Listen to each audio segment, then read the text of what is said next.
Brother, audio.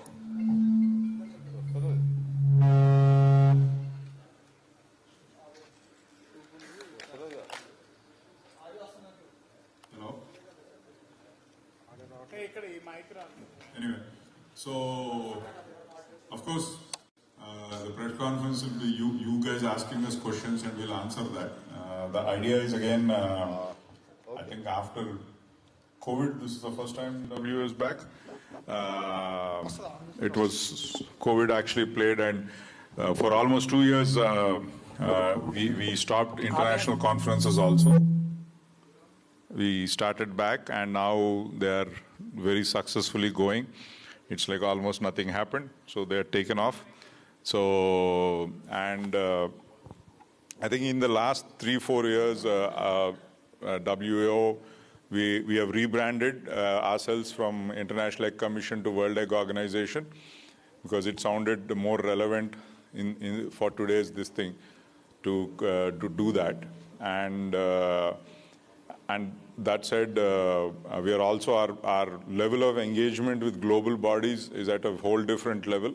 Now we work very closely with WOA, World Animal Health Organization, with WHO, with UN Food Systems, FAO, right? I mean, globally our engagement is much stronger than it's ever been, and which is also new for the World Egg Organization. Previously we were only farmers, we were only about networking among ourselves and a few issues, but now we started engaging with the wider world. So within that, ask any questions. We have Julian, who is the CEO of WEO, and Vitor, who's the technical head for Highline globally.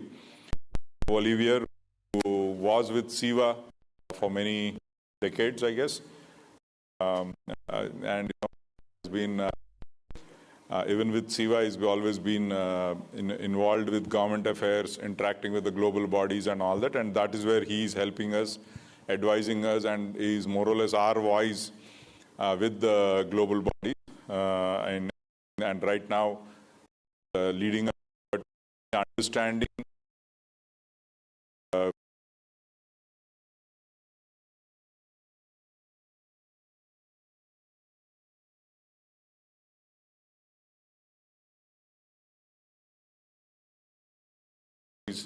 and what is happening. So I think with that, anything you want to say, Julian, before we start? Yeah. Thank you, Suresh, and thank you to all of you for welcoming us here to your amazing city. And it's a really great pleasure to be back in Hyderabad. And as World Egg Organization, this is our first event in Asia. We've been here before when we were International Egg Commission, but we have picked Hyderabad for the first World Egg Organization Asia event. And that's because not only is your city growing at such a phenomenal rate, but your egg industry is growing at such a phenomenal rate. We have got some great presenters for you as the day goes forward, also showcasing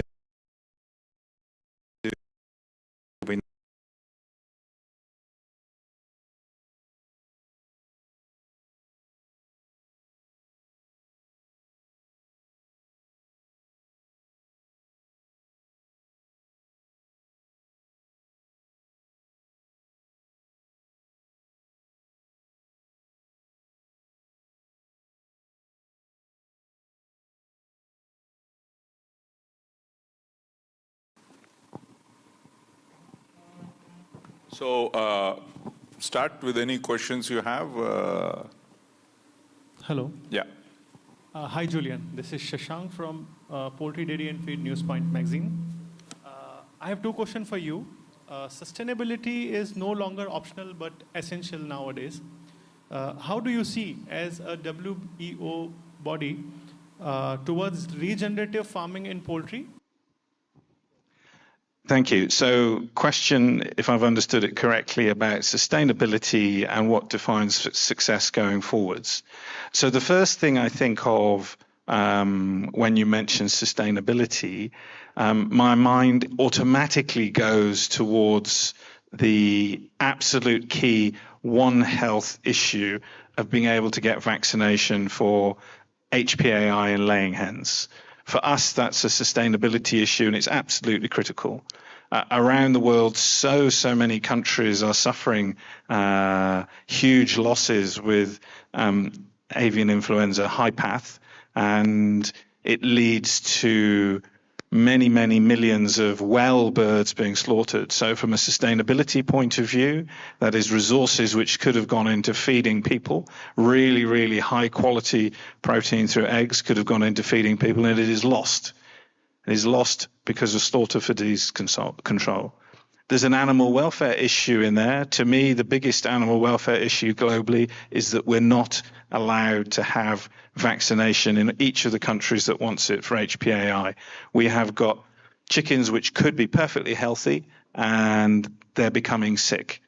We need, in turn, each different country to push for and be able to use HPAI vaccination. I say it's a One Health issue because also it's not just about the health and sustainability of our animals. It's getting into wild birds. It is in wild birds. It's getting into other mammals. There's an environmental issue there. And of course, the human health issue. All of this rolls into sustainability. And to me, that is the biggest issue and our number one focus. Yeah, I mean, if I may add, I think sustainability, poultry is already very strong. We have done amazingly well over the last 30, 40 years, right? We have reduced our resource consumption by almost 70%. And I think eggs and chicken are already at, very good position. From WEO, we have taken on that by 2050, which is when I think the UN's target is to get to net zero, right? That our industry also, the egg industry also will get to net zero. So yeah, like Julian was saying, some of the major challenges for us is to a large extent, politics and emotions dictating policy rather than scientists. Olivia, I think, would I be accurate with that? To a large extent. Now, I'm also conscious that sometimes scientists also get it wrong. But science has inbuilt that it keeps correcting itself. It can correct itself. So especially with poultry, that is the problem. On the vaccination issue, it's a really dumb way in how the politics and this, and it's quite a lot of these animal welfare things and all that, which is actually making sustainability worse. In fact, sustainability will take a big hit if we go by as the animal welfare or not welfare guy so much, the animal rights guy wanted to go, and it'll also start affecting human health, nutrition. So I think I wanted to make those points. If you have any other follow-up question, we can answer to that. Yeah. Hello. When we look at the losses due to AI in the last 5 years, the official figures are around 600 million pieces of poultry. That may not sound a lot, but I think the figure is very underestimated because these are official figures and a lot of the mortality is not recorded. It's probably much more. And the impact is very big because when you lose, like in the US, 1 or 2% of your layer, there is a knock-on effect on prices. And in fact, there is also a food security issue linked with it. So that's another aspect of avian influenza that I wanted to underline. Thank you. And if I may add, from my side, I believe that's also bringing a little bit to the nutritional side. I believe sustainability can be also a collective effort to produce or to keep producing more eggs, but minimizing the amount of resources that we used to produce those eggs. Of course, the laying hen already starts on a different level. I believe there's no animal that it's more efficient in converting raw material to a kilo of protein, and good quality protein, such as the egg. But we are all working together in terms of genetics. For example, we can give one quick example: phosphorus, that it's a huge pollutant, and all the companies are working in decreasing phosphorus that is essential to produce an egg. And also, I believe the mindset is gradually changing. For a lot of years, we always thought about not underfeed our birds to have a better production, but now we are also to the point of trying to not overfeed the birds that gonna waste nutrients and even increase the pollution and the excretion, that it's gonna be completely against what we are talking about sustainability. So this collective effort of working together, as Suresh said, based on the science, understand how these animals need to be fed and feed them properly without deficiency, without excess, but changing our mindset, not keep doing what we were doing 20 years ago. Also, it's a huge boost in direction to a good sustainability. Thank you. Any?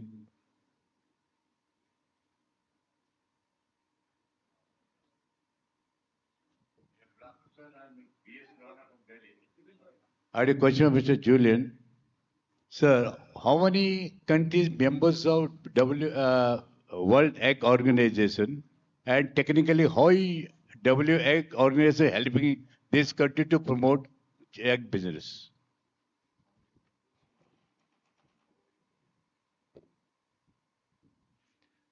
Thank you very much for the question. So we have members in 86 countries around the world, and that is in all the major egg-producing regions. And so that's really important to us, because when we talk about international representation, then we need to be not just talking on your behalf to the global bodies. We need to make sure that we have got producer meetings, egg farmer meetings like this, so that we are connecting with people all around the world. And just for your information, we've got 3 of these that we're running today. We're here in Hyderabad, we're in Abu Dhabi, and we're also in Montevideo in Uruguay. And that's really important for us to connect back from the egg farmer, because we're representing you when we go to international meetings.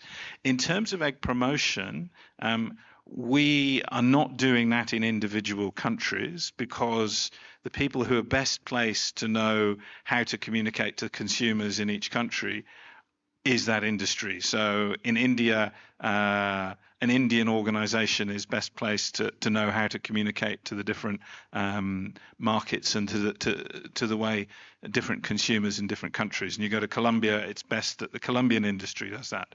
So what we do is 2 things. One is at World Health Organization, we in Geneva, we're one of the only 2 industries globally that has a permanent representative to the WHO based in Geneva. Interestingly, the other one is cruise lines and is eggs. So it's only us. And why are we there? We're there because it's so important to keep pushing the message at the very top level of that just incredible and unique protein and high quality protein, and how good that is for all sorts of different human nutritional needs. And so it's essential that we push it at the highest level there. And that's a direct action by our organization. Then in terms of trying to coordinate the message through all the different countries, we will base that a lot around World Egg Day. We would see ourselves not as the direct communicator, but we would see ourselves as the conductor of the orchestra, giving the tools and the information so that each individual country can talk to the consumers in a way that it knows best. Yeah, so World Egg Organization is, like Julian was saying, so there's somebody who needs to talk about eggs, and I don't know how many of you realize WEO is the only farmer body in the world that of any commodity. You're talking of any commodity. You talk of milk, you talk of chickens, even chickens is the only body in the world that actually has farmers as its members.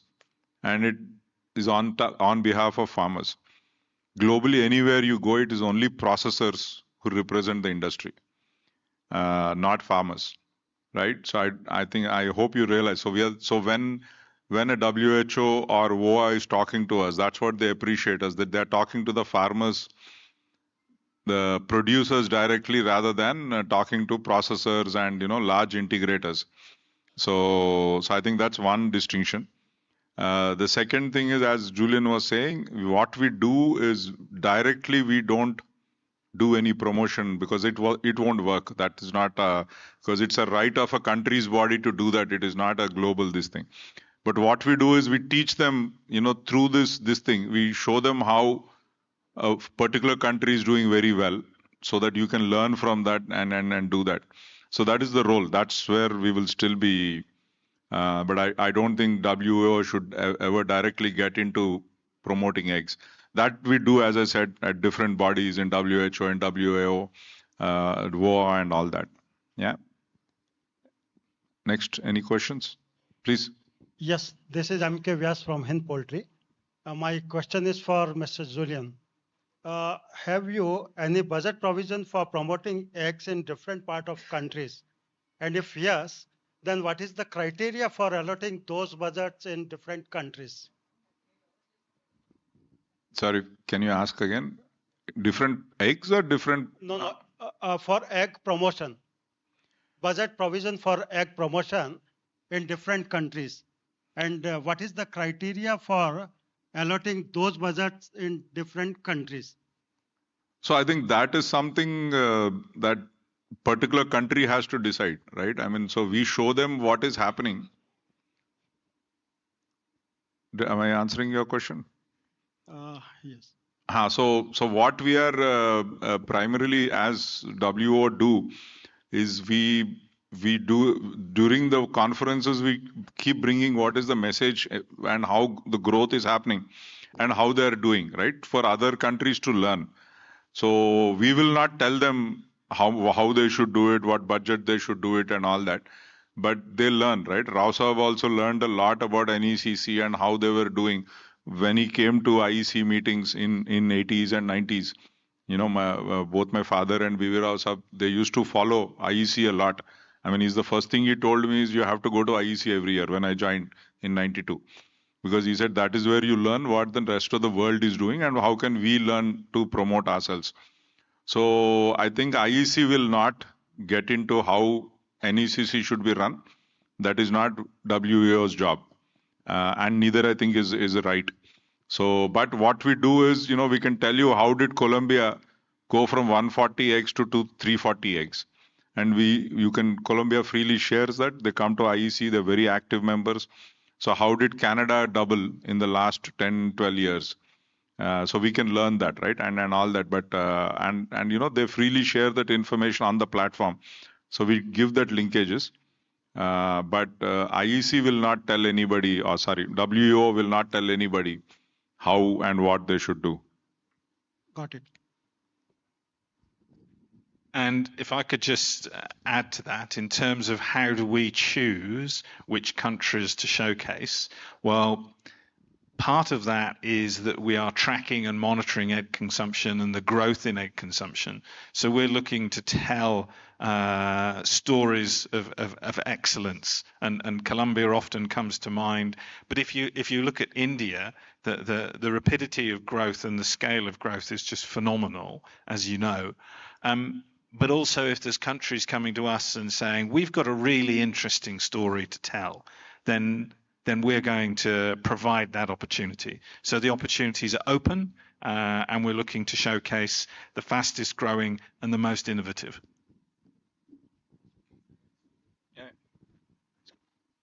And from my side, if I may add, I like during my trips to see individual example of companies that think a little bit outside of the box to try to grow or generate more demand for egg consumption. And two examples that I like a lot. There's a big company in United States now that is doing a lot of advertising. It's amazing. They make nice videos showing the dog waving the tail when they break an egg over the dog feed, and they say it's more palatable, it's healthier for the dog, and it's a country that has 150, 170 dogs and cats, and then you had a huge potential to increase egg consumption there. We have another partner in Europe that they are doing, developing a kind of albumin, but doing liquid and make like a milk from egg. So all these milk products, such ice cream, yogurt, they are doing from eggs. So different ways to also boost the egg consumption that, of course, is beneficial to everyone. Yeah.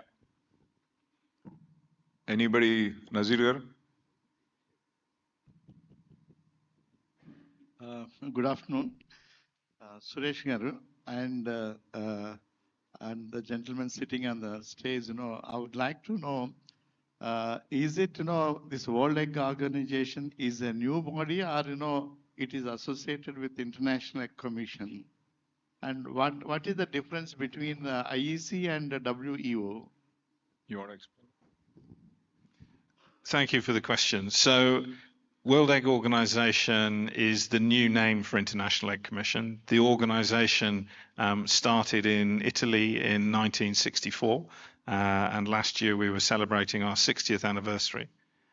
What we were doing is when we were going to meet the international organizations, whether it be United Nations bodies or WOA or World Health Organization, we needed a name which they understood really clearly.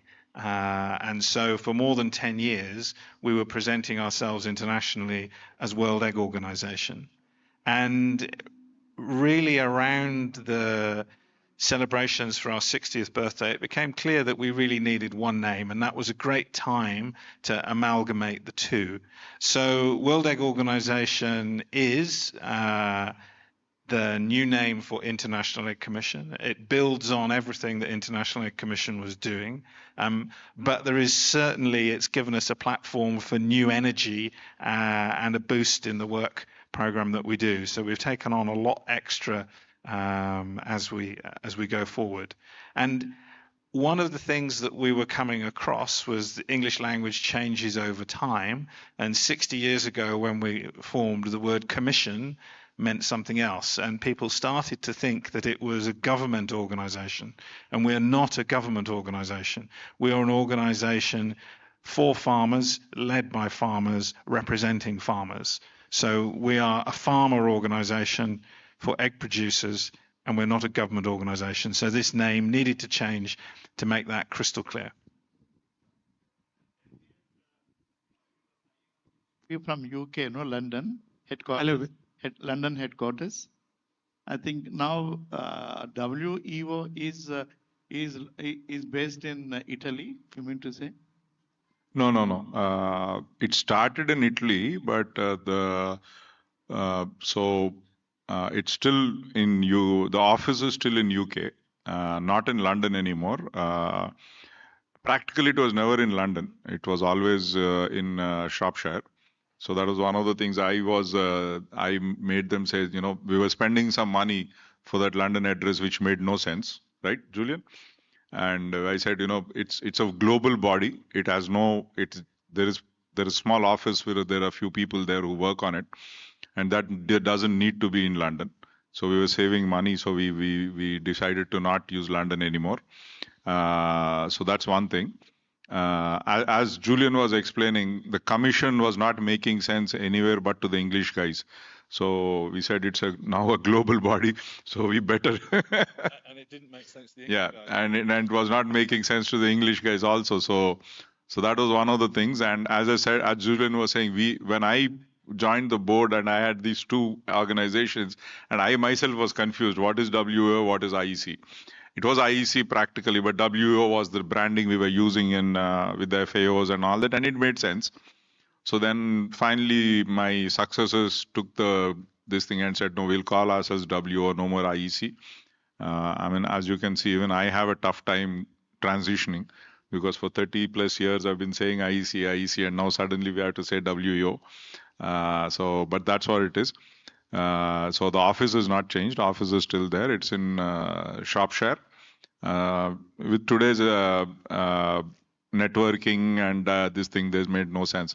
So because they used to have a small office in London, which we were paying and had no sense, so that's, I think, one of the things we decided we don't need to waste. So there are many things. I think we stopped publishing paper a lot, which we were wasting a lot of money on, and all that. So I think Started the Geneva office for WHO. yeah, we started the Geneva office for WHO now. So, which is again something new that we have done. Because one thing is we realized is we need to interact a lot more with these organizations. So you were asking about marketing and all that. So there's a marketing angle there also, because all these organizations recognized egg as the most important foods for humans. But then they had very, very political opinions about how we were making those eggs, right? And so we needed to go. And now I think all of them well appreciate what I think the understanding of us and how we do is at a whole different level. And as you all know, I mean, and Julian has a video too, but unfortunately it's not working very well. The United Nations has declared eggs, and there are only 2 items that declared as star ingredients for human nutrition, and eggs is one of them. The other ones is beans. So I think our effort and our marketing there has helped us for them to say egg and beans are the 2 star ingredients for human nutrition. I don't think they've added to that list, right, Julian? That's the only 2 items UN has declared as the best 2 foods for human nutrition. So I think we need to appreciate that what WEO is doing. Who is the head of WEO, and what are the objectives of World Egg Organization? Objectives of WEO. So the simple way of explaining that is our aim is to nourish, as in feed, nourish the world through inspiration and collaboration. I don't want to say too much on this because this is actually my presentation for later. So if I tell you everything now, I have left to say in 15 minutes time. But there is 5 core roles, and it's bringing the industry together to inspire each other, to collaborate, to share information. We are working in an industry which is almost entirely family owned and operated. So how we bring in the next generation and inspire them, and how we encourage them in the direction to take on the next stage of growth and development in the business, that's another key area. How we provide globally important data to help you grow your businesses in this amazing expanding market and take the most of it. That's another area. To represent the industry internationally, as we have said. And of course, the most obvious is the nourish part. It's what can we do and how can we help you increase egg consumption and increase the reputation of the egg. Yeah, if I may add to that, IEC has always been about bringing the farmers together, the producers and the different players, not just the farmers, together. So I think that's always been very important. And now, the last few years, we have said, we have a fantastic product which, nourishes the world. We are, like somebody once said, it is the next best food to mother's milk for humans. So we are, and we have a duty to promote that. And as we promote that and as we grow that, then we are increasing jobs, we are increasing entrepreneurship, sustainability, because it's the most sustainable protein. So we said, it's a fantastic thing for us to do. So I think, and that's also the reason why the name change has happened, because that's the shift in IEC now. It's not just bringing together people, it's also about, bringing the world together with our nutrition and all that. So I think that's the critical thing. That's one of the changes. That's also why my successors decided that the name has to change to start reflecting that also. Right? You wanted to say something? Works? Yeah. Yeah. I'd like also to add a bit to what Julian said. We are, as World Health Organization, working on creating demand and increasing demand. We are also very careful to ensure supply. That's why previously we developed this biosecurity guide that is very extensive, and we have been working now on HPAI. That keeping supply is also a very important thing, I think. Yeah. My question is to Oliver and all the people on the dais, that looking ahead to 2030, what bold prediction would you make about the integration of precision technology, such as AI-driven feed optimization and gene editing in global poultry production, and what barrier we must overcome? Gene editing and AI. Gene editing and vaccination technology. AI. Yeah. Gene editing, I know I don't want to speak about the role of the World Health Organization because I have no mandate to do that, but I've looked at gene editing from a scientific point of view, specifically on HPAI, because there's been attempts to protect poultry from infection by using the CRISPR-Cas9 technology, by editing some genes. And up to now, you can do it, but you get something a bit different from a chicken. So it still needs to progress. And that's what I can tell you as a veterinarian. I'm not sure we have a specific position on that. Regarding vaccination technology, we are relying, of course, on what is being developed by the vaccine industry and by what is authorized by regulatory authorities. And we rely on regulatory authorities that the new technologies are safe and efficacious. So we have no specific position on that, except that to respect and abide by the rules. Yeah, if I may answer that, I think AI surely will play a major role over the next few years. And precision feeding will, of course, be the first thing, I think, where it will play a big role. And overall in other areas. Gene editing or even vaccination. Let's talk of gene editing specifically. That would not be something that IEC will take a position on, because that is not our job to take a position on.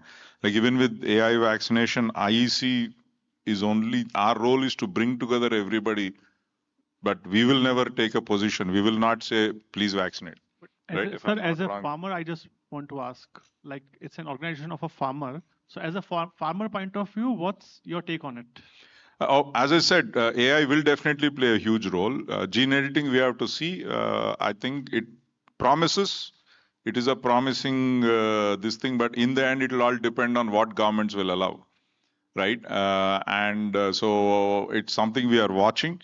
And for sure, as we said, tomorrow, if we find something is happening positive, then IEC will play the role of sharing that with everybody, right? Because please understand, again, we are not a body which will dictate to countries what they will do. Right, Julian? And that's exactly correct, Suresh. We're not dictating anything to anybody. We're representing egg farmers. But with Hypathic avian influenza, we are saying there's a global need. There is absolutely, every country makes its own decision. That's completely clear. But what we are saying to the international bodies is you have to be aware of the benefits of HPAI vaccination. You have to be aware that if this gets further out of control, the negativity that it can cause, not just to our industry, but beyond. it is still absolutely every country's sovereign decision to make, but we will promote the general direction. Yeah. Anybody from the mainstream media, Inadu, others? Any questions? No? Yeah. Hello. Okay. Regarding still gene editing, just bringing some extra insight from the primary breeding perspective. Okay, and again, I'm gonna mimic it, not WEO. It's from a primary breeding company that also there's a lot of investment now in understand a little bit the potential of gene editing on the live animals as well. We know that we have a huge challenge with the culling of males from the commercial side. Even what we can do in terms of specific disease resistant, of course, one is the gene editing on the vaccination side, but we can also do something on the animals. The companies already have identified some SNPs, some markers, some genetic markers that are related or potentially related to viral diseases, and avian influenza as one of them. But of course, when we go in that direction, we are talking about a transgenic animal that at this moment would not be accepted on the vast majority of the countries. So we also need to understand what the science can do for us, but also what the customers would accept at this time. So we are also trying to understand a little bit better the potential, but at least from the gene editing on the live animal, I think it's not going to be something that we're going to see short term, I believe. Yeah. Any other questions? Nazir, you want to ask one? Yeah.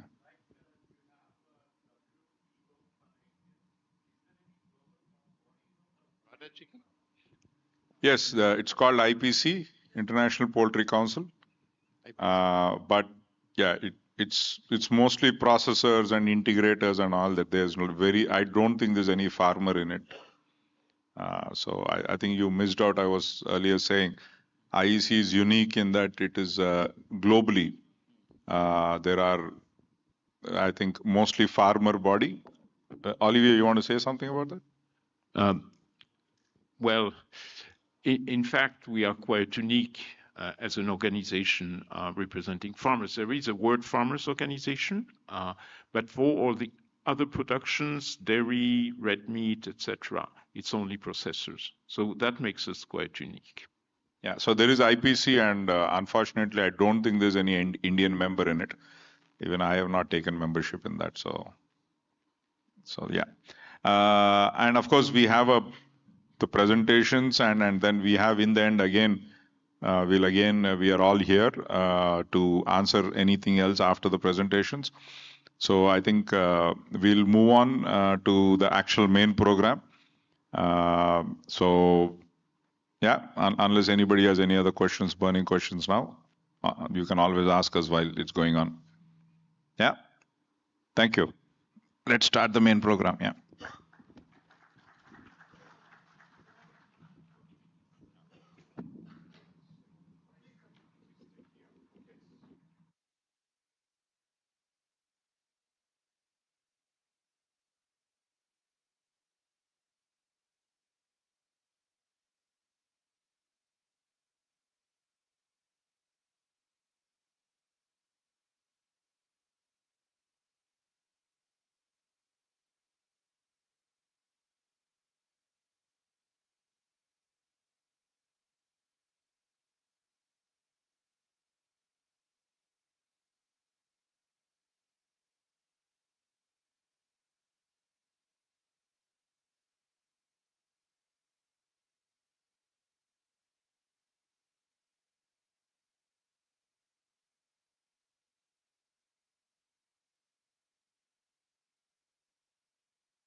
25.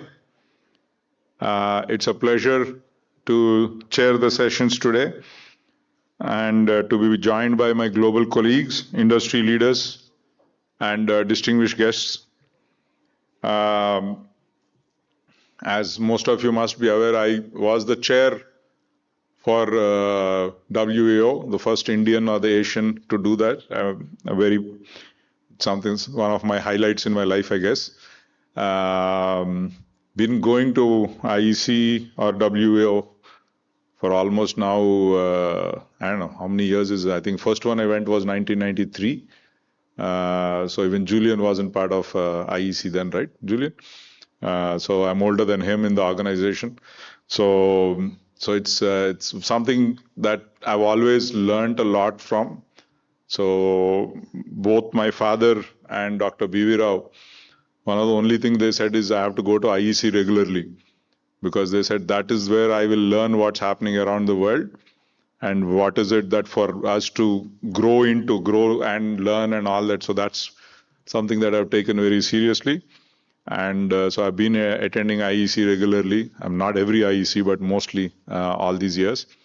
And whoever is not part of that, especially from the farmers, I once again strongly recommend you to please join up IEC, and you will learn a lot in your growth, and of course we will also shape what is happening around the world.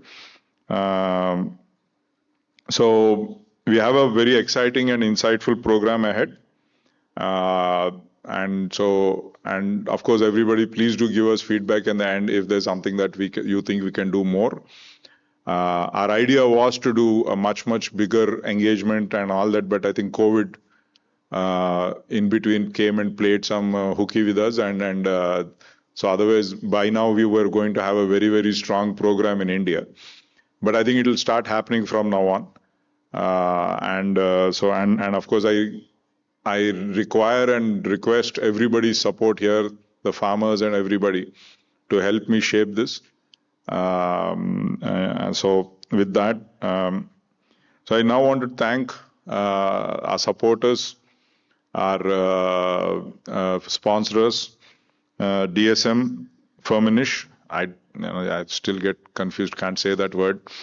And I guess soon I don't have to say the second word. But anyway, DSM, thank you very much. You've always been supportive of WEO globally and here. So too has been, thank you, Seva, for your support. Again, both of you have always been supportive around us globally. And Vaccindo. Vaccindo has always been supporting any program that Srinivasa and we have been doing in India. And I guess now it's time for you to start getting onto the WEO panel also. So again, thank you, all three of you, for your support.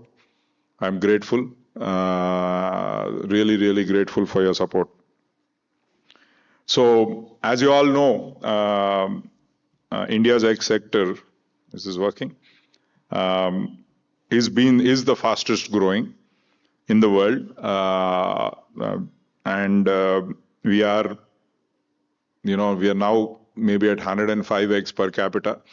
We are adding about 2 to 3 eggs every year. So it will continue to grow.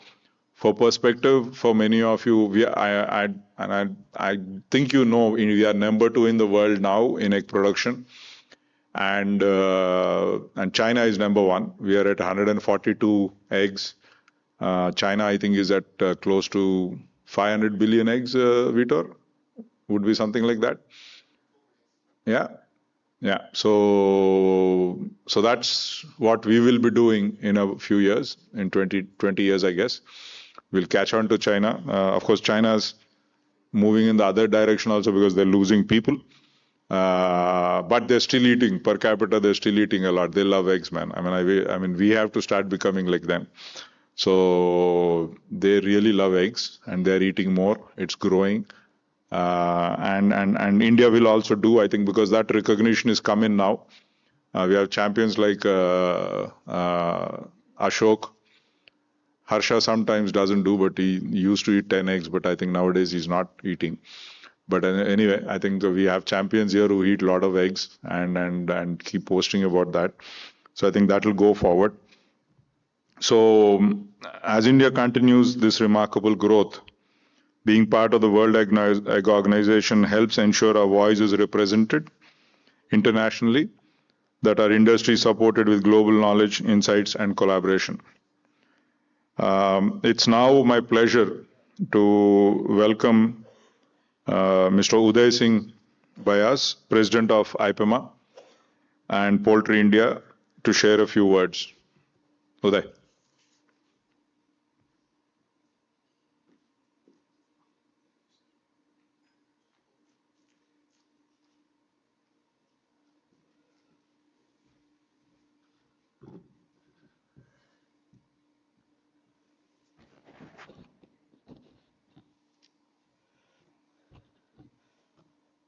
Namaskar sabko. Greetings from India, Bharat. I welcome each and everyone here. This is a very good opportunity today which we have got. I really thank Suresh Chituri ji to take up such a good initiative. Each and every dice what is being used by Suresh ji is basically a knowledge. He has full of content, full of information, which we all need to have it. I would never go back in saying that we need people who need to promote chicken and egg. And it is a privilege today that we have the distinguished guest also along with us, Mr. Julian, who has come down all the way. And we are very proud today to be with you. And I would also propose that as a president of IPMA, we would also like to join the journey along with you, wherein we can really do something for our poultry community. This is the need of the hour where we require all your assistance in getting this, the best protein, as we say. And as even Sureshji has said that today, that the world, it has been recognized as the star product, the egg. These things really need to go into the minds of the citizen, of the people whom we have here. We really need to understand the importance that we need to promote. And I find that every stage, Suresh is really working hard here in promoting the product egg and chicken in every way. So I would like to thank all the guests who today who have been here, and I would also like to thank Dr. Oliver Esperin, sir, and Mr. Vitor Arantes from Global Products Manager, who have been here today. I would like you to please let us know, because this is the first time I've seen you here, and this is the first time that Suresh sir has told that this has been taken up. We would like more such meetings to happen in India, where we can utilize your platform in getting the goodness of egg. So thank you once again. I'll not take much of your time. And thank you for inviting me here. And I also look forward to seeing you tomorrow to the South Asia's biggest poultry edition, 17th poultry edition of Poultry India. Thank you, one and all. Jai Hind.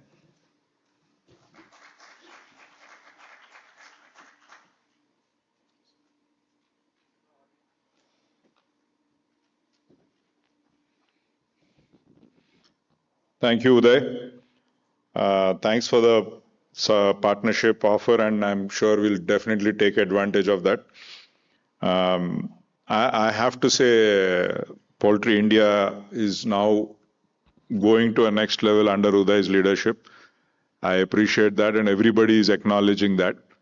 So good. Of course, I think IEC will talk. And we'll see, I still keep saying IEC. So WEO and how we can take it forward. Our focus, as you know, is on eggs and egg farmers.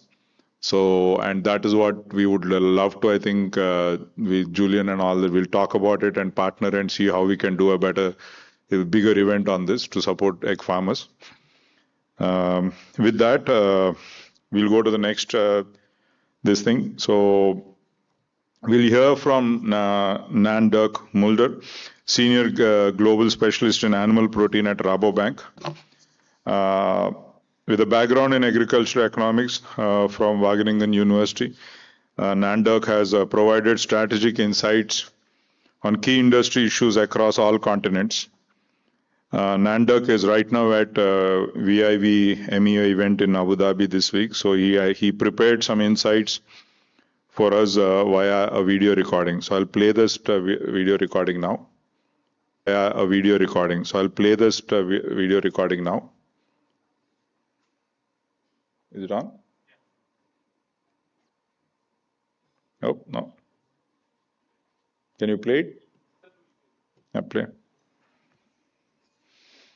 Thank you for the opportunity to speak today at this event. It's really a pleasure for me to present today the joint WEO Rabobank outlook for global egg markets.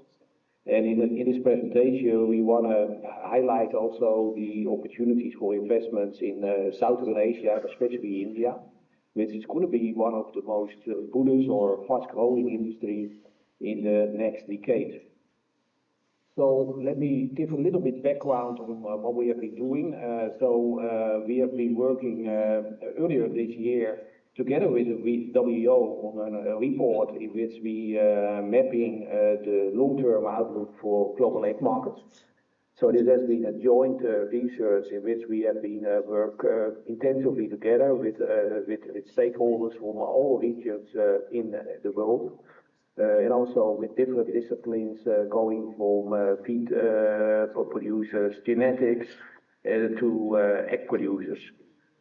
So what has been the result of the report, 50-page report with in-depth insight in the whole value chain for eggs on how we think it's going to develop, talking about market outlook in the next 10 years, talking about retailers, type of products, but also, and that's an important part, the supply side. So today I want to give you some impression on what to expect. So if you look forward, there will be a lot of topics that's going to be important for the outlook for the egg market. And if you start looking to the future, you see that a lot of things are going to change actually. So that's at first sight, it's changing markets. Where we see a shift from global to local. The emerging market growth will be a big part of it, changing consumer trends, new generation, Gen Z, online, sustainability, animal welfare, but also, food security, geopolitics, an important topic. But also, if you look to the technical side, a lot of new technology that comes up, right? Robotics, artificial intelligence, data, gender identification, and also on the supply side, the competition side, I think there will be a lot of changes, right? The model, how we operate, the efficiency of the business, the competitive situation in markets. So these are all building blocks that we have used in our report for the future of eggs 2035. So if you look a little bit deeper into the results of the report and look into where we expect the growth in the future and how eggs compare to the other proteins, this is what we see actually. So this has been the outcome of a deep model for which we made for almost all countries in the world create predictions. So the conclusion is that we need in the next 10 years worldwide 22% more eggs, or that means 2% animal growth. And that will make eggs, together with poultry meat, the fastest growing protein worldwide. So you see on the right-hand side how that compares to the other proteins. In general, we expect 40% more protein, eggs 22%, so outpacing the other proteins. Why? It's health, it's the price of the product, it's convenience, but also limited cultural restriction in the consumption of eggs, right? So I think all factors that are driving the growth in egg consumption in the future.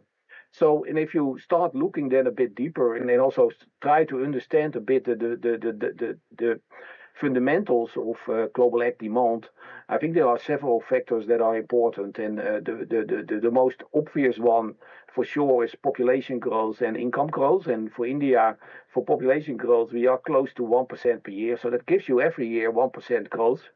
Income growth, certainly emerging markets, a big driver. If people have more money to spend, they can buy more eggs, right? So for India, I think we work with approx 5.5% GDP growth for the coming years in India. So more money, more people, but then still you need the eggs, right? So you need availability. So you can also create demand by creating availability. And in a country like India or other Southern Asian countries, that is certainly a big important driver. So if you offer a production farm in an area with not so much consumption, you can create the demand.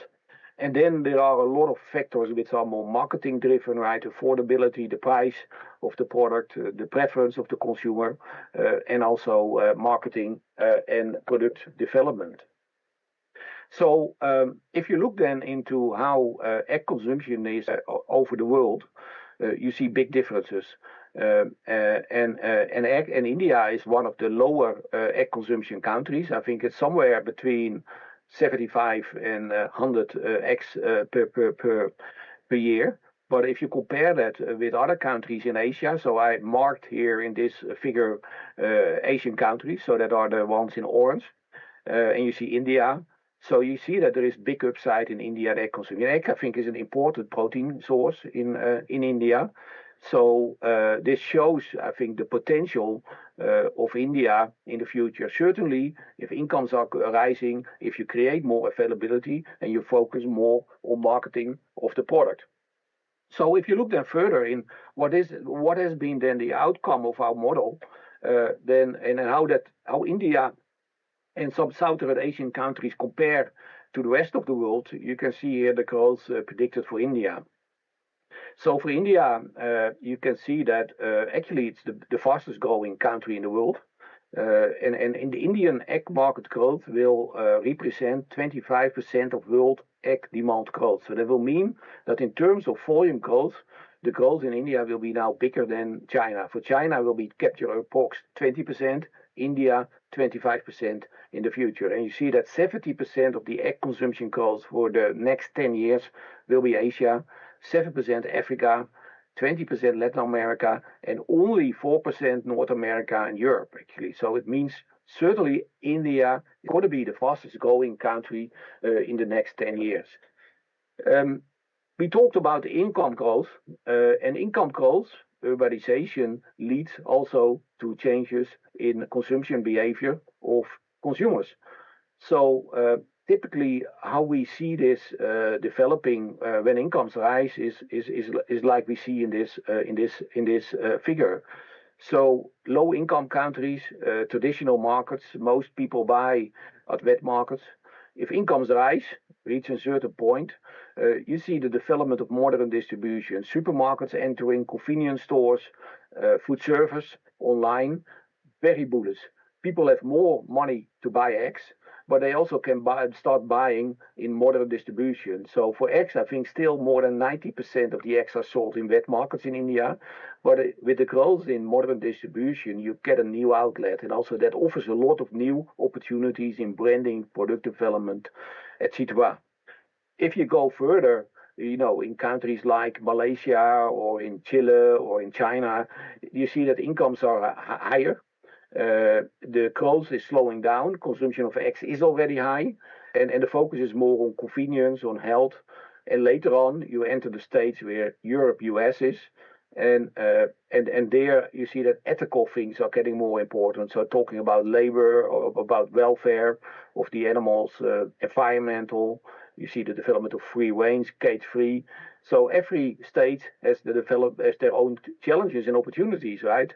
So and for India, I think moving in the second stage is really an exciting one because you have volume and value growth in the next decade.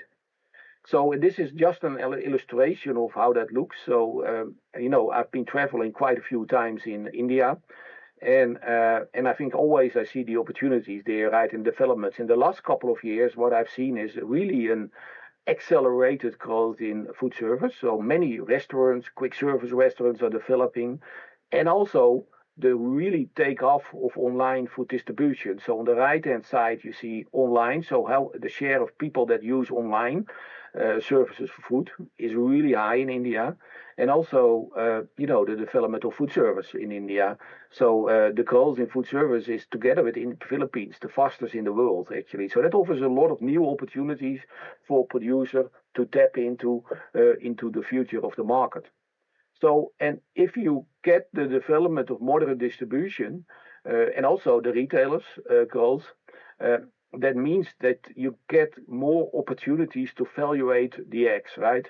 So more consumption in India, but also the opportunities to evaluate better, right? So if you, in the way how you can do that, and this is based on experience in all over the world, is, going from shell egg to egg products, concept eggs, like maybe free range or barn, to functional foods, like vitamin-enriched eggs, omega-3 enriched eggs or egg whites and yolks, to tailor-made egg products like omelets, food products, or branding at the end, actually. So I think that is a development you're going to see a lot more in India, and will offer opportunities for early investors in this direction.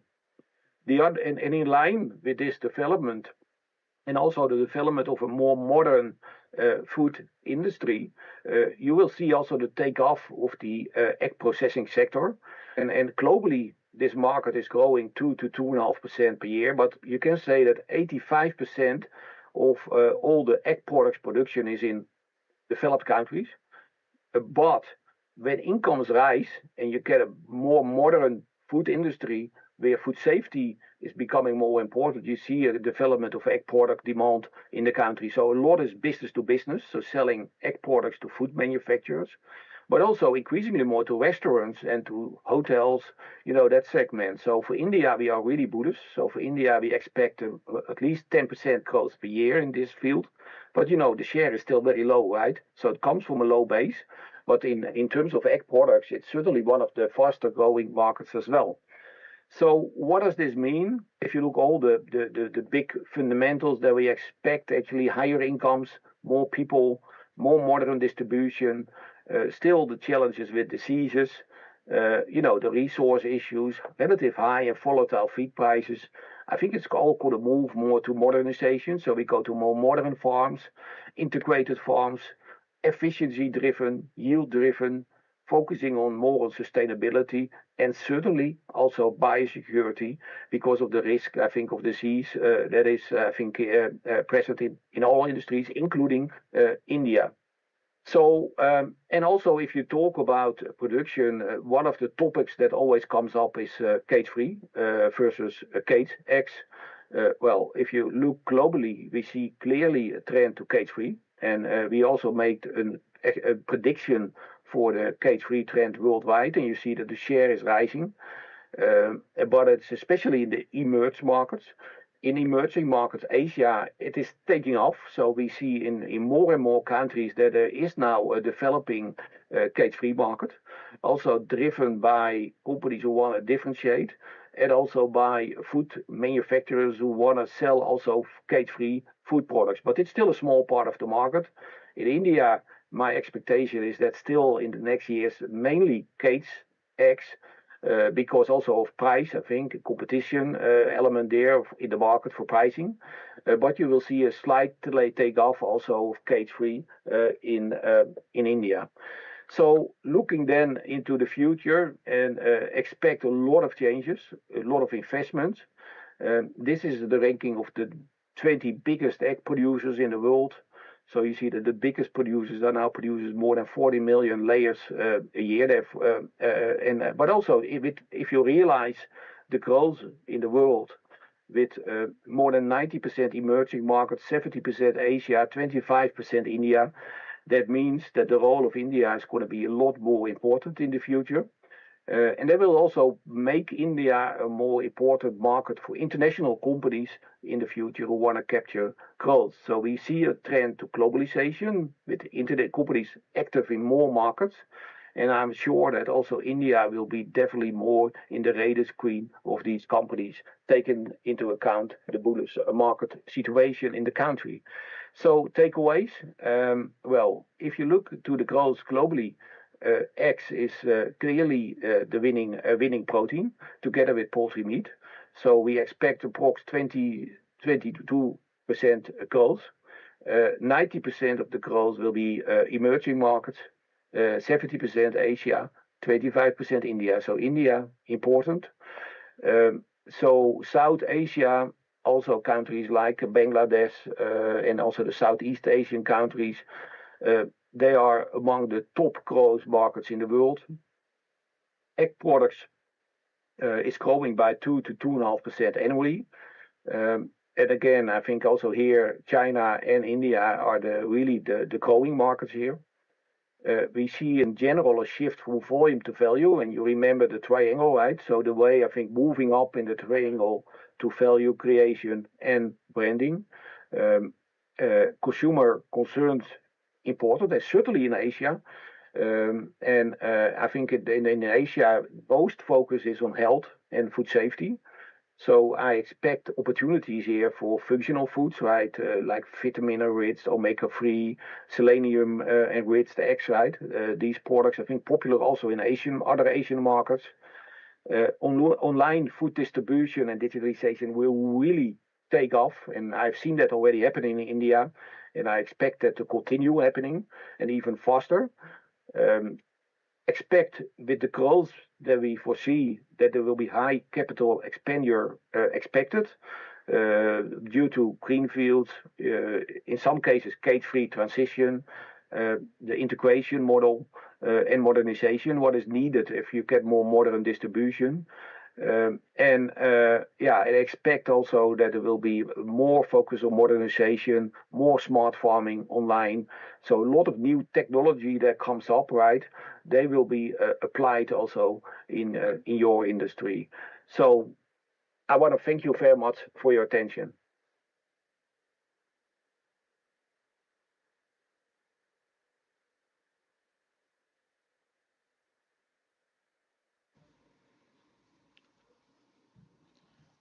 Thank you, Nan-Dirk, for that virtual presentation. I'm sure a lot of you have questions, which I think we will answer in the break, before the break. So now we move on to the next topic. Julian Madeley, CEO of World Egg Organization, to give us the global perspectives. Julian.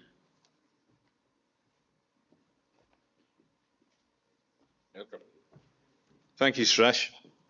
It's just fabulous to be back in here in India. It's 5 years since I've been here, which feels like a mistake not being here so often. And as Suresh says, 5 years, that's a generation of development here. And just the speed of development, both in your cities, in your country, and in the egg industry. That one statistic there from Nan-Dirk saying that in the next 10 years, the egg industry is going to grow by 21%. And a quarter of that is going to be right here in India. And that's why we chose Hyderabad to be the first World Egg Organization branded event in Asia that we are doing. And our purpose as World Egg Organization is to nourish the world. Of course, it's all about feeding people with eggs, to nourish the world through collaboration and inspiration. And I'm going to talk about 5 different areas that World Egg Organization is active in to help us all, as a global egg industry, fulfill that vision. And the first one is events like these, bringing people together to share information, to collaborate and find the answers on how we can collectively all grow our businesses. And we do smaller producer-focused events like this. And as I mentioned before, we're in Abu Dhabi today as well, which is why Nan-Dirk couldn't join us in person. And we're also doing an event in Montevideo in Uruguay. But the 2 major events that we do next year will be in Poland, a very major egg producer in Europe. and then back more into Asia in September to Singapore. Singapore is a global hub, which is very easy for people to access. So I encourage you, as many of you want to come and join us for one of the bigger global events as well. A second piece that we've really just been talking about with Nan-Dirk is how do we provide the relevant data and analysis for you to help you grow your businesses? Because it's clear that the egg market is growing. It's clear that the egg market here in India is growing. What can we do as an organization to support on that? There's two key flagship programs we have there. One is our working agreement with Rabobank, and the other is a new agreement that we've got with a company out of Guatemala called CABI. And we're going to be taking the big macroeconomic data, the big macroeconomic trends that are happening in the world, and relate that to how it impacts our industry. How does it give us more growth opportunities? How does it help us solve the different challenges that we have? And those quarterly reports will be launched within a month. A third really critical piece, a really critical piece, is how do we secure the future of our industry? And of course, that's about generational succession planning. It's about helping the young people in our industry become stronger leaders, to become connected really closely with their peers around the world, but also with the global organizations that impact our industry. And so that's why we're super proud to be running the Young Egg Leaders program. And we've just finished the one program and are just starting the next one. And one of your countrymen, Sharad, was a very successful member of the most recent program. And I'm sure that not only has he gained a huge amount of knowledge for that, but he's also got a friendship group for life. And part of what you can see on the screen here is where we took this group to some of the leading global organizations, to the World Health Organization, to WEO. And as Suresh said earlier, it's unique that our industry, the egg industry, has an organization that directly represents farmers to an international level. We go to WEO and we get the Director General comes and meets with our young egg leaders. It's the only time they get to meet people who actually do the work, who actually care for animals, who actually provide the eggs, the protein, which nourishes our populations. We go to World Health Organization, we get the chief scientist. We get really high-level engagement. And I really encourage more families from India to send their next generation on our Young Egg Leaders program. Number 4 is related. We've already talked about representing you at the highest level. And at the moment, that focuses so much on the journey towards HPAI vaccination. I know you already have low-path vaccination here, but the HPAI journey is also important. And we will have Olivier speaking very shortly on that. In terms of representation in Geneva, we are one of the only 2 industries globally that represents ourselves directly to the World Health Organization. And the 2 critical pieces are protecting egg consumption, and that's the journey to HPAI vaccination and making sure that we protect our chickens and we protect the ability to continue to produce eggs. And the second part is to promote the huge value of the egg within the World Health Organization. This is an opportunity that we had this year, a side event which we did at the opening of the World Health Assembly, joint with the Pandemic Prevention Board at WHO. We've got access at the highest level. We've talked about Dr. Olivier. He will be speaking directly after me. And the last piece, this speaks to the nourishing the world, feeding them with eggs, with the highest quality protein. What can we do as an organization to champion the incredible power of eggs And it's not something we can do in each individual country without you. This is a team effort, and we globally come together on World Egg Day, for us the most exciting day of the year, on the second Friday of October. And I'm going to share a short video from this year about all the different countries which engaged with us to push the power of the egg. I think there should be some sound.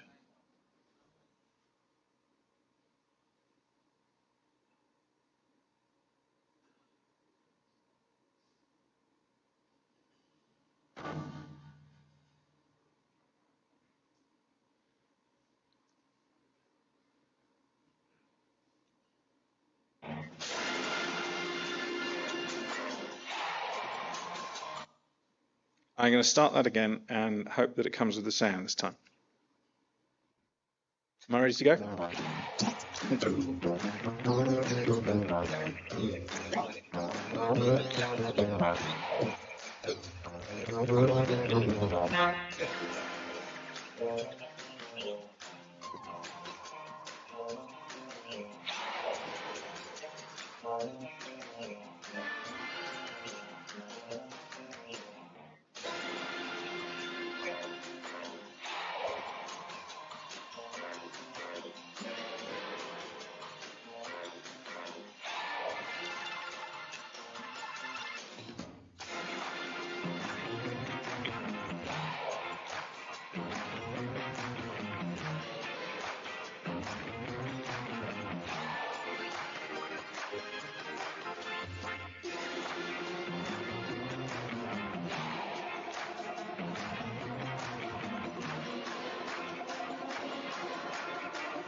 One of the first things that Suresh said to me when he took over as chair is you have to start your journey with social media. You have to get more engaged with these new technologies. And you don't have to do everything overnight. You just have to start the journey.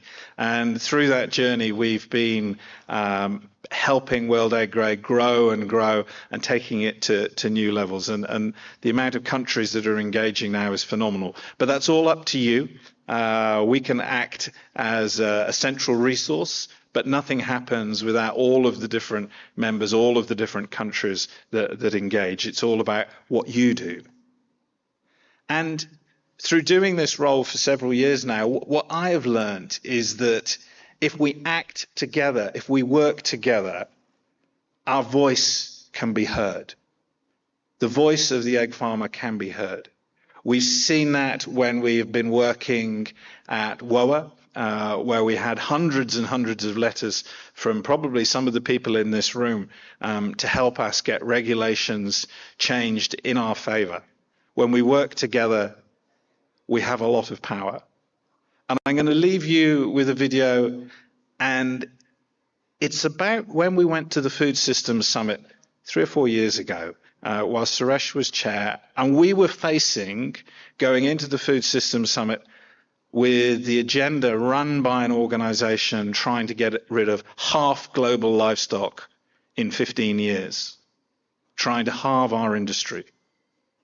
We came out of that through a lot of hard work, a lot of education, communication. We came out of that, as Suresh said, with eggs being named globally as one of the 2 star ingredients by the United Nations. Now, this video is not produced by the egg industry. This is produced by the United Nations.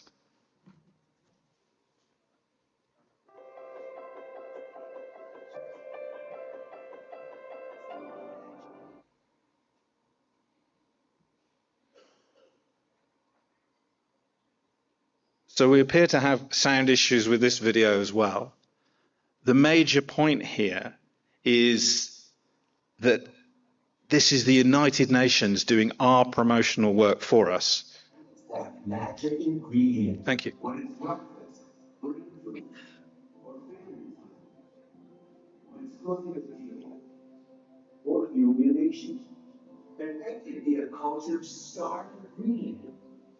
Over a powerful law in gathering treasure. They pay the bills, or we the promises to on the table. be a timeless tradition or a better future. Farmed properly, an egg can nourish millions and protect our world for the next generation. And when that egg is made with love, you remember it for a lifetime. It's not just an egg, it's so much more. Good food is everything. Join the conversation. Search UN Good Food for All. So, ladies and gentlemen, it just shows what we can do when we work together.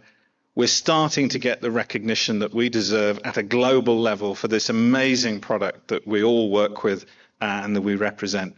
And a lot of that is down to the support we've received from Suresh, the support we've seen from all of yourselves who engaged, who've sent letters, who've helped us with our campaigns. Thank you for welcoming us here and look forward to the rest of the programme.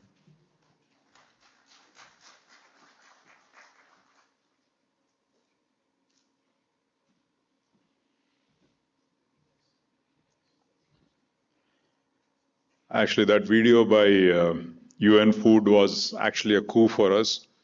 When we started, when my chairmanship was starting, of course, a few months later, suddenly we had COVID start and the lockdown start and all that.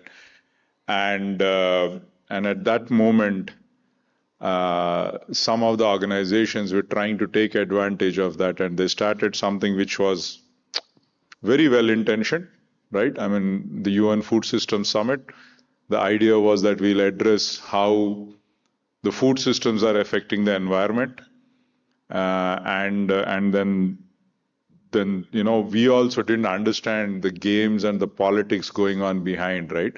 But because of COVID, we all had a lot of time, so we could really get into that, and I think that is where IEC's IEC or World Egg Organization's membership played a huge role, because we were only ones there who were representing farmers, producers.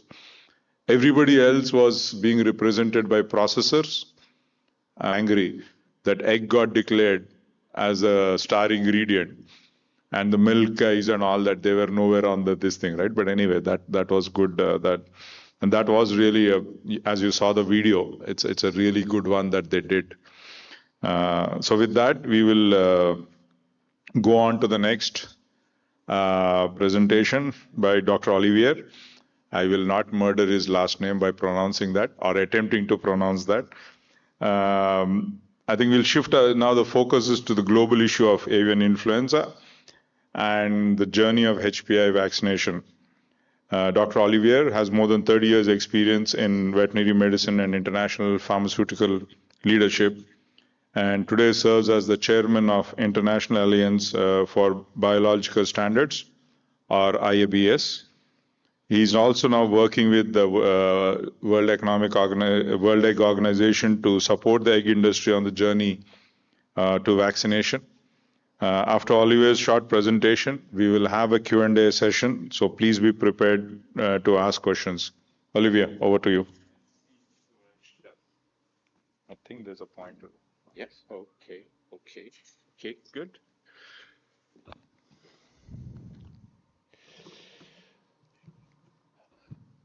Thank you so much, Suresh, and I'm very honored and pleased to be here in India. I'm very grateful for the invitation of your organization and WEO.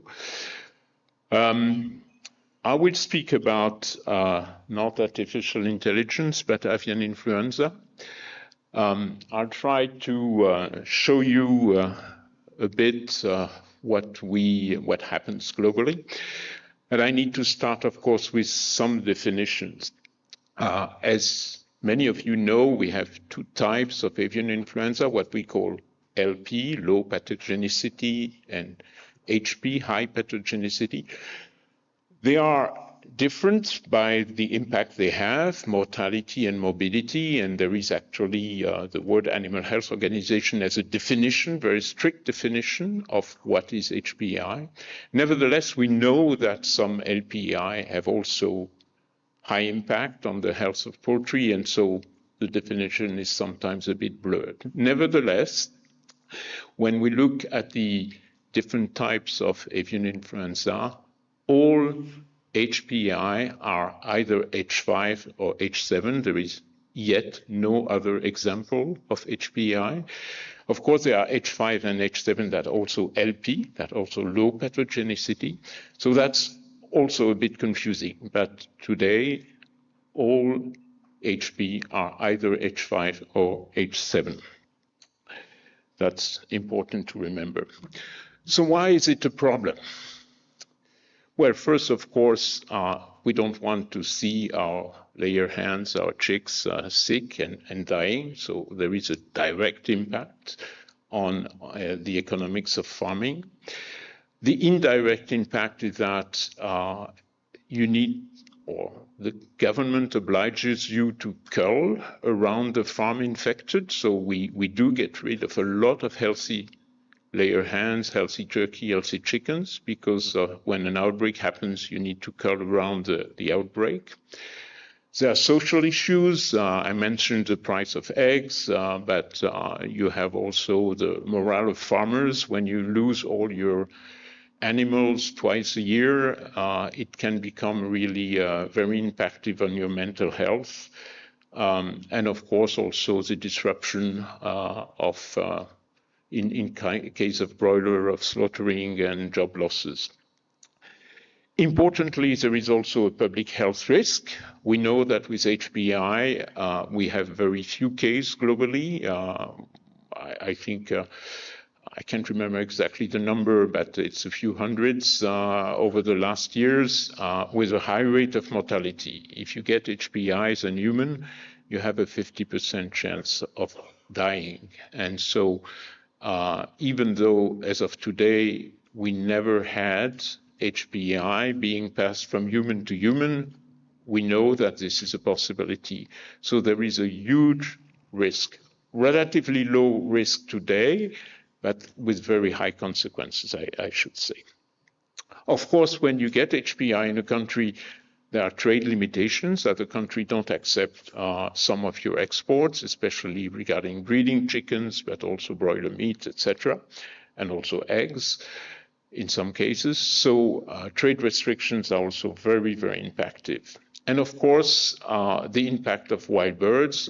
For example, this season in Europe, but also in the US, we have a high mortality of cranes. This impact on wild animals is may seem not so important for us as poultry farmers, but as these wild birds come to reinfect our farms, this is also a big problem for us. So what happened really? Why does HPAI become such a concern in the last couple of years? Well, a long time ago, what happened was very few outbreaks from time to time. You had low pathogenicity viruses in the wild birds. They would sometimes mutate and infect domestic birds, and you would have an outbreak from time to time. Then in '96, what happened is that an HPAI mutant established itself permanently in domestic poultry. And that started with China, or with a virus isolated in China. But the situation changed, and we had regular crises every 2 or 3 years with emergence of HPAI within domestic poultry. And then at the beginning of this century, at the beginning of this decade, what happened is that this clade of HPAI, a mutant of HPAI, installed itself permanently in wild birds. And that's a situation we've had now for the 3-4 last years. That is, we have every time there is a migration, we have a crisis or we have a number of outbreaks. That's exactly what's happening now in Europe, where we're getting into the end of the migration from north to south, and we have a very high number of cases. And what we can show is that there is a strict correlation between the number of cases in wild birds and the number of outbreaks in domestic birds. So the situation changed permanently, and we know that HPAI is here to stay. Sorry, it seems that yeah, voila, going back to the right slide. So what happened is that you have that's the situation of last year from October to October, and you can see that you have a global spread of HPAI, even in Antarctica, even the South Pole. The only region that is still not under this H5 strain is Oceania, and we expect it to happen anytime. And for the last months, the statistics is about very different. Of course, we have very fewer cases, but you can see that the spread is probably going to be exactly the same in this year, coming year versus last year.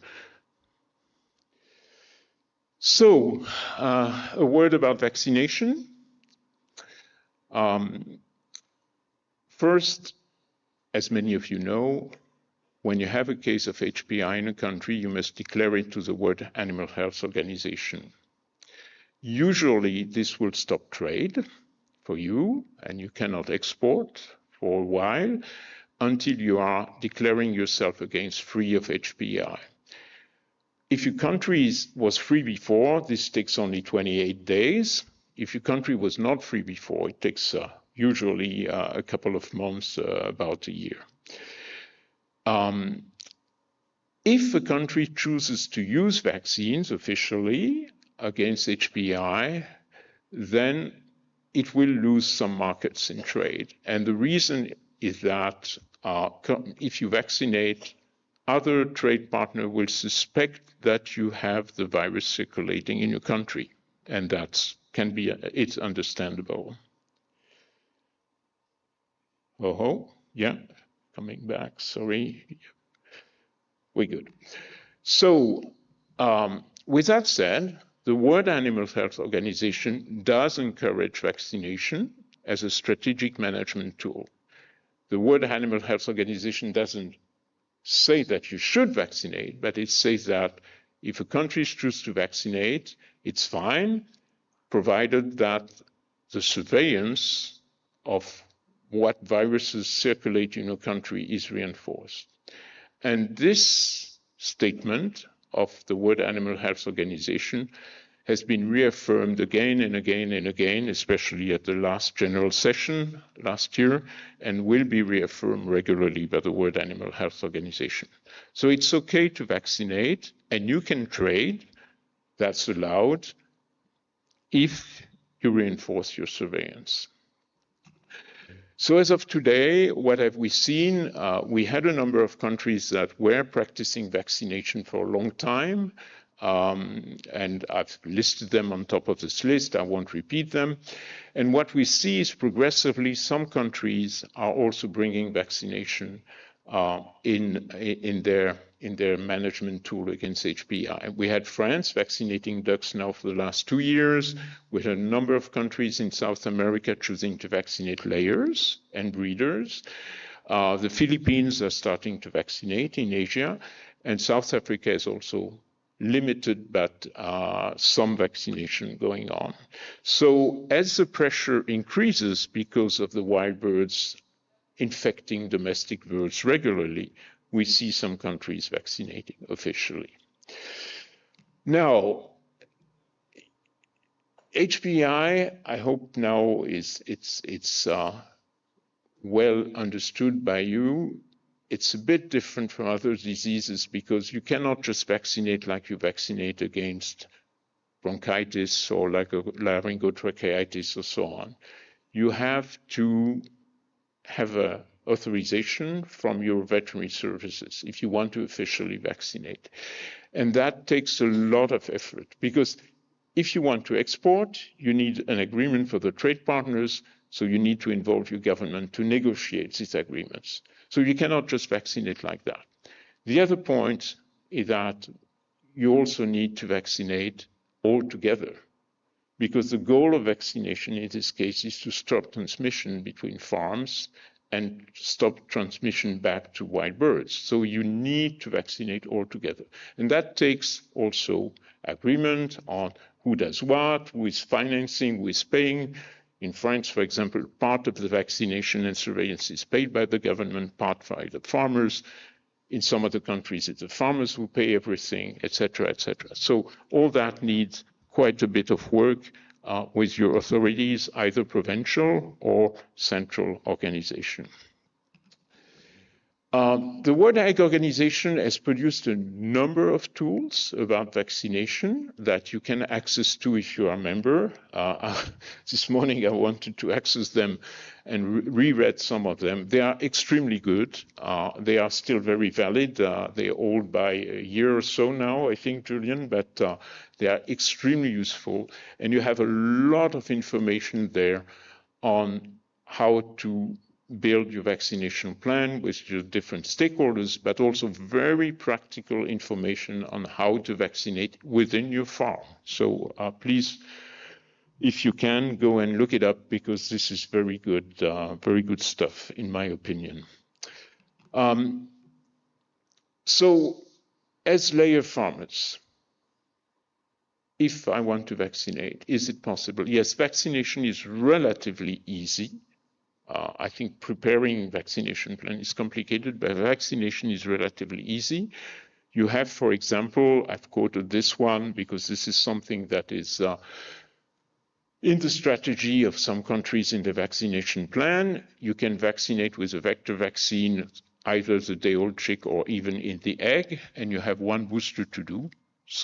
You could even go without booster, because these vaccines, vector vaccine, have a very long duration of immunity that can last the whole life of a laying hens. But most people would do a booster. So not too much work. You do the booster a couple of weeks later on pullets, not during the production phase. So relatively easy to do. But as I was saying, you need more surveillance, and that involves sending regularly dead animals to a lab for doing PCR. This involves more vet surveillance. This involves also serology, more serologies, in particular to control that the quality of the vaccination is okay. So even if vaccination is not a huge cost and a huge effort for farmers, surveillance is. And so there is a burden there that you want to keep in mind. And of course, I haven't insisted on biosecurity, but as you all know, and I was discussing with some of you on biosecurity, how important it is before this meeting, you absolutely need to have very strict biosecurity. This is coming to you now from wild birds. So everything that looks like a pool near your buildings, everything that looks like feed that is left over beside the building that could attract wild birds, all these things are extremely important, not to speak, of course, of the hygiene of workers and things like that. So, in conclusion, HPAI is here to stay. Biosecurity remains the main tool against HPAI, and vaccination is a supplementary tool that will be more and more used, with, of course, the burden of added surveillance that needs to be agreed on in collaboration with the veterinary services. Thank you so much for your attention, and Suresh, I will answer any questions right now. So should I stay here? Please have a seat. Oh, okay. Go, Michael. Yeah, thanks, Olivier. I think I think Olivier, when he was saying wild birds, for many of us, maybe we heard it as white birds. So just translation. so Angry birds, wild birds. Yeah. So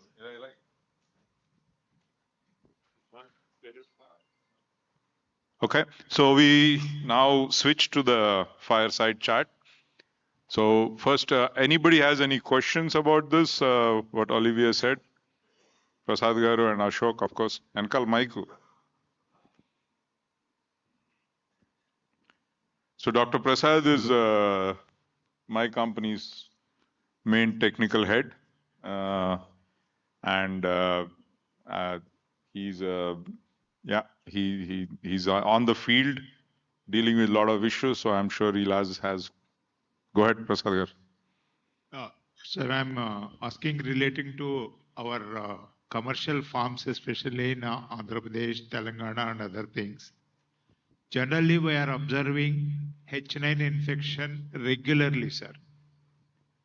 But where we are not observing any high mortalities, but production loss we are observing.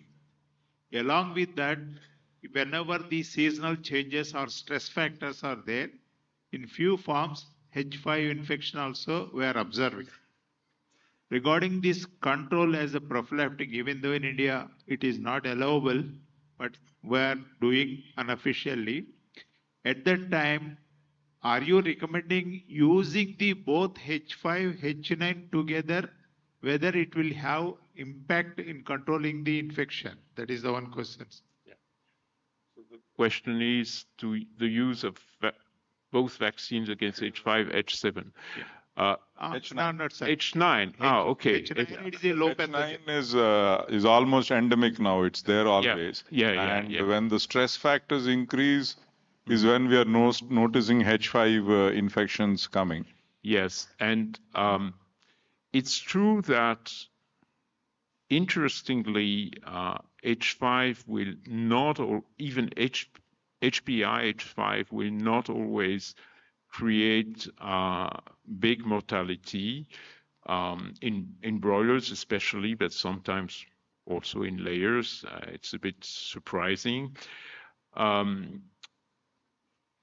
Regarding common vaccination, for example, the Chinese do vaccinate against H5 and H7 together. They go and protect against the two strains. I have no experience, sir, I'm sorry to say, about H5 and H9 together. There is no reason why it shouldn't be done. I don't anticipate any safety issue with that. But as you well know, the cross protection, especially with inactivated vaccine between H5 and H9, is not very good. So there is an added reason where this combination could be done. But I have no experience with that, direct experience with that. So I have to be a bit careful on this. Thank you. Ashok? Is there any chance that use of regular vaccines, HPAI or LPI, they promote the emergence of new strains? So he wants to know if the usage of vaccines can result in new strains being... Of new strains. Oh, very good question, and thank you very much for asking it.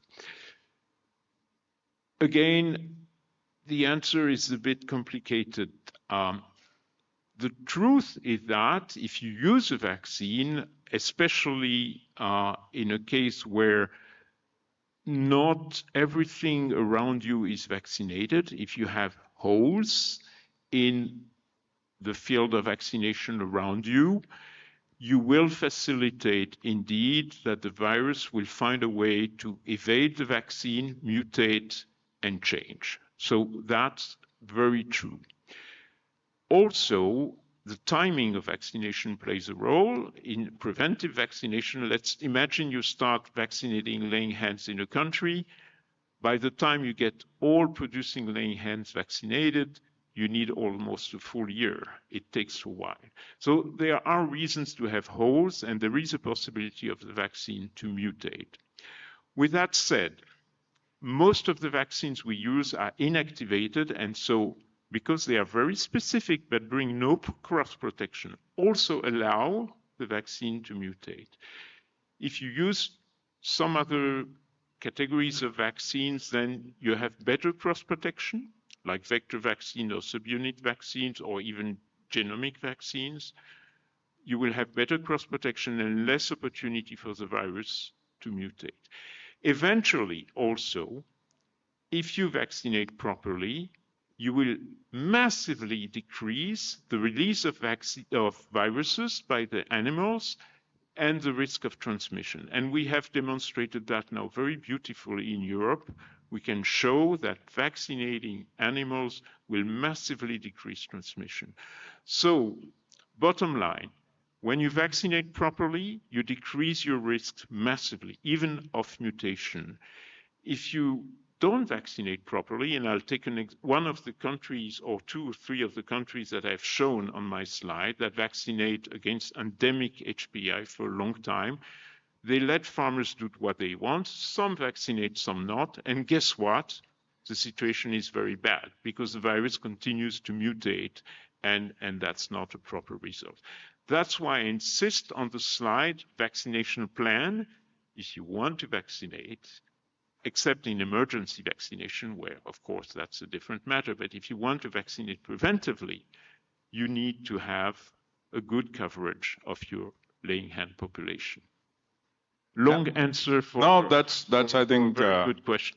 I learned a lot of my questions were answered. Thank you for that. So I'm happy for that answer. Yeah. Hi, Oliver. Introduce yourself, please. Yeah, I'm Vijay. So a couple of questions with regards to the presentation.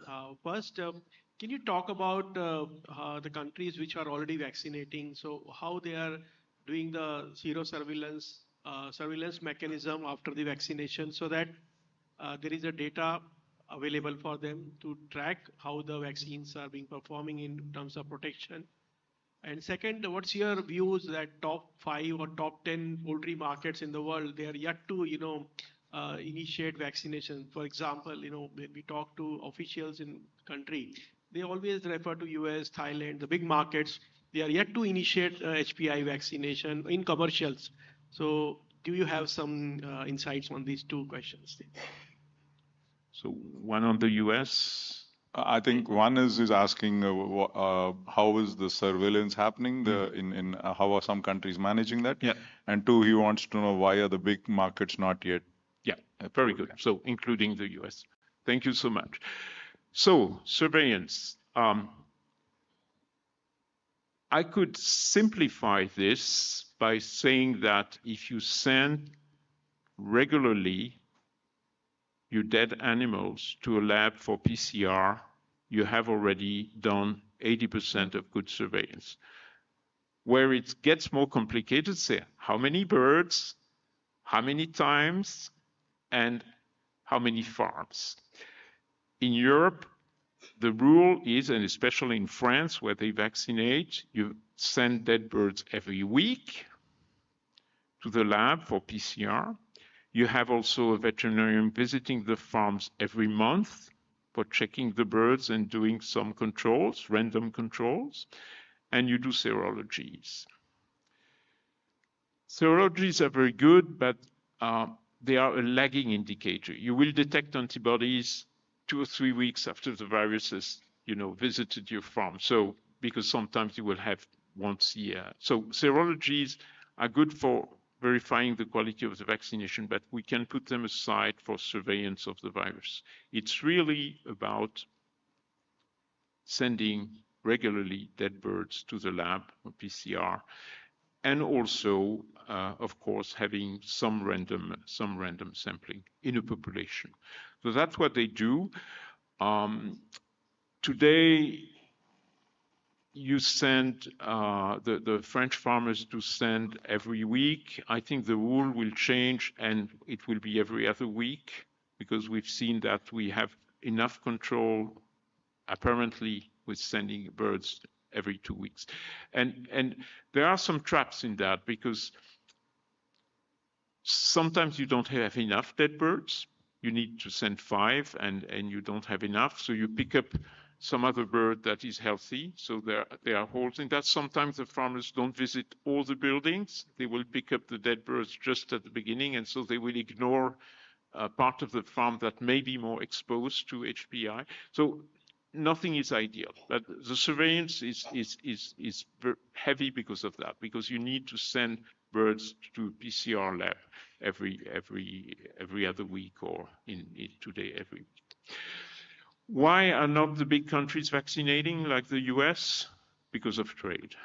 Because if you start vaccinating, as I said, you will lose some markets, and it will take a long, long while to get them back, sometimes years. And so they don't want to run that risk. What they do in the US, and we have some US people here in the room, they might comment on that, but They are preparing a vaccination plan. It should have been released by now, but they have not released it yet, I believe. And once this vaccination plan is announced and approved by all stakeholders, they will discuss with trade partners and ask, if we apply this vaccination plan and this surveillance plan, will you allow us to export to you? So they will do it, but in a preventative way, in order to be sure to be able to use vaccination if they need. There is huge pressure of the laying industry in the US, for example, to vaccinate. There is huge pressure of the turkey industry to vaccinate. The turkey are losing a lot of flocks right now in Indiana. So yeah, that trade is a main reason. I would add that the cost of surveillance is also something that is a bit difficult to convince farmers and government to pay for it. Yeah, and if I may add, I think it's a funny situation in some sense.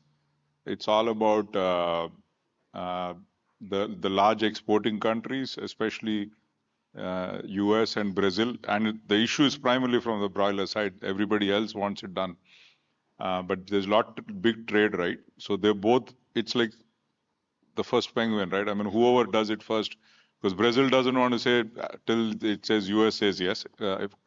Correct me if I'm wrong. And US is like, you know, and so it's a little bit of that happening. Somebody needs to work on bringing everybody onto the table. And then, of course, there's industry, then there's government, and then, you know, so mostly there's not much interaction happening on that at international level. So, but I think it's moving forward now. I think even in US, they have realized the egg prices that has happened has made them realize that it's a crazy situation, that they can't keep killing healthy birds. And when mostly the rest of the world is doing it now. I didn't see China on your list of countries doing vaccines, but they are doing, right? Yeah, quite right. I did forget China. China vaccinates systematically against H5, H7. How is the quality of vaccination? I cannot comment on that. They have some outbreaks from time to time. So I suppose that the quality of vaccination is not always 100% tight. But frankly, if you ask Chinese scientists about vaccination, they are very happy with it, and they don't want to move away from it. Yeah, I mean, I think I can comment on the quality of Chinese vaccinations. At least that the one we get here, they don't seem to be working very well. But anyway, that's a second. Julian, you wanted to say something? Before we move on from the issue around cost of surveillance and trade, Olivier, could you just comment a little on the moves in European Union to consider reducing surveillance costs for industry, and perhaps just mention the Dutch and the French experience of either trying to prevent markets being shut or trying to get them back? So on the surveillance aspect, right, on the cost of it, I think the Dutch and the French are thinking about how to reduce the Yeah, that's the comment I was doing before, Julian. You can decrease the frequency by which you send birds to the lab. You can decrease the number of farms, and you can decrease the number of birds you send. So they are playing with that normally, and what I expect, but normally it should cut the cost of surveillance by half. So that's what we are hoping for. And I think if I can translate that for our Indian farmers, in Europe, they are not picking up the dead birds like multiple times a day like we do. Sometimes they don't go into the, I think they probably don't even go into the shed every day because everything is automated to a large extent. So, but in India, I think we pick up a dead bird almost within few hours. So you rarely find, but I think that's one of the issues, challenges that the Western world has, the cost of surveillance, which is going to be something for us too. But I think it's something we can maybe easily manage that. So yeah. There are other options for decreasing the cost of surveillance, which is environmental surveillance, which is very cheap. We know that if you manage to do some samples in your environment, you can really, it's much less costly, and you can really improve the sensitivity of your surveillance. So there will be developments there, but it's going to take a bit more time. Yeah, I know one startup here is talking about they've developed kind of like a sensor which can just monitor the air and give us what's happening and what are the pathogens in the house. So I think yeah, we'll be talking to them soon. So but yeah, so and exactly, because to be honest, in some of the big laying hens, yes, we still don't understand exactly how the virus comes in. We know it's the white birds, but how it gets in is still a bit of a mystery. I think the US Poultry and Egg Association is doing some research on that, and hopefully we'll get more insights on how to prevent the virus to come in. I think the US egg and poultry industry stands up and wants maybe to say a word. That would be very useful, Nathan. Yes, good afternoon. Thank you. I did want to touch a little bit on your comment on the strategy. There is a strategy that is in place now. It kind of came from the USDA government. It has not been released yet, and it may be made public sometime in early 2026. But I also will say that there was $100 million worth of grants that were given out to research on developing a vaccine, to look at therapeutics, to look at environment and biosecurity. So those 4 areas will be considered specifically. And even if the trade, exactly as you said, the trade is a big issue.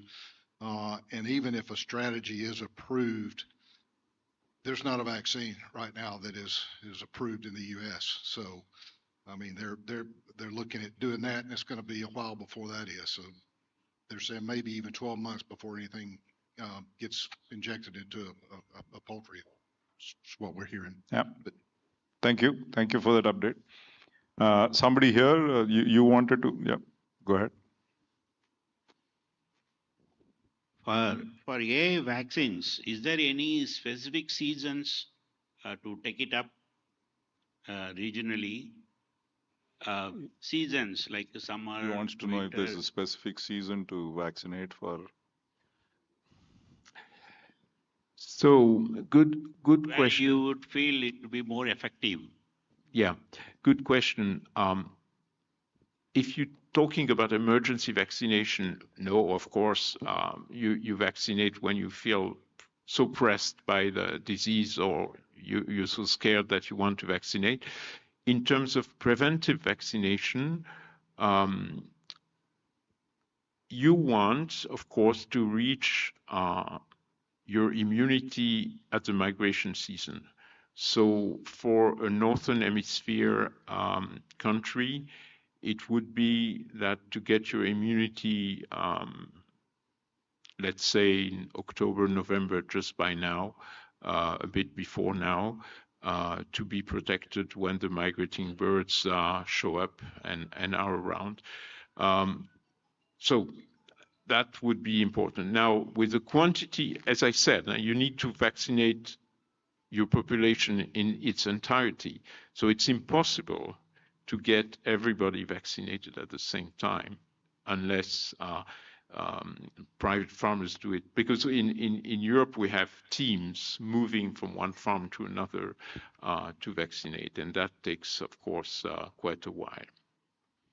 Yeah, and I think nowadays, I mean, we used to have a certain time when we used to have the problem, but I think it's not, that's not relevant anymore, I think. So I think following a schedule, I think is important. I think is maybe the only way to deal with that. And so I want to tell you a funny story. When I think in 15 or something, when the and please correct me if I'm wrong, when the bird flu at first come in US in Iowa. And they were surprised, and I know it started and all that, and then they have to cull, right?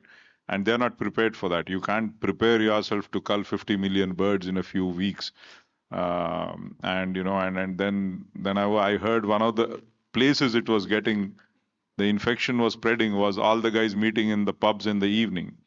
And because all the guys all day they're working and they're going to a pub or it's not, and meeting up, and then that's also how it was started spreading. So I think that's the nature of the beast, right? We have to understand. In many ways, biosecurity, to me, is still the main the silver bullet. And of course, vaccination will definitely support us and help us. But I think I think in India especially, I don't think we take biosecurity seriously. Yeah. And that touches, of course, as well contact with other animals. As you all know, we had HPAI in dairy cows in the US. Now it's really coming down. But there's been cases of workers transmitting AI from dairy to poultry farms, and the contrary, I suppose, might have been true as well. Any intimate contacts between poultry and cattle is to avoid, because frankly said, we had probably 2 or 3 events of contamination in the US, single events that happened, as far as we can guess.